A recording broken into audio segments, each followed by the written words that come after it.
We wanted to know how the new tax plan might affect charities, specifically in Erie County. It turns out charitable giving could drop by millions of dollars locally, since most people would no longer choose to itemize their deductions, and that includes write-offs for donations. And Channel 2's Danny Spiewak has been in contact with local nonprofits and joins us in the Information Center tonight to explain. Danny?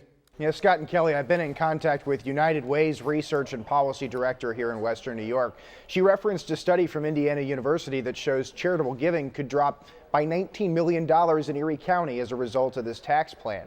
That would have enormous consequences for charities that rely heavily on donations. Just look at a place like Catholic Charities. Their annual fundraising goal is $11 million.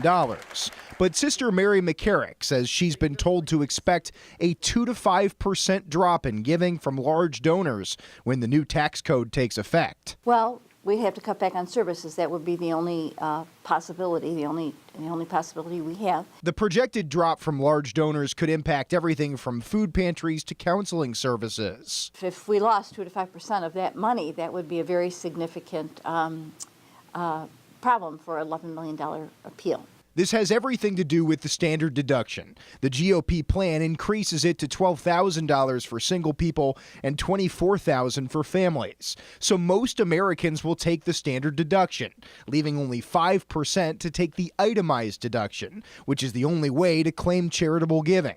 Effectively, 30 million Americans won't be able to claim charitable deductions anymore. At Jewish Family Service in Buffalo, President and CEO Marlene Schillinger is still trying to assess the impact. Depending upon, what that percentage looks like, it's going to be a hit for all of us. We need those resources so that we can help where the federal government or other entities aren't stepping in.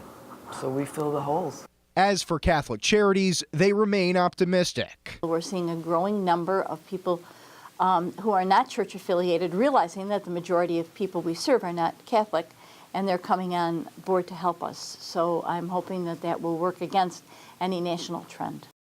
And that same Indiana University study referenced by United Way estimates a potential $13 billion drop in nationwide charitable giving because there would be less financial incentive from people to do so.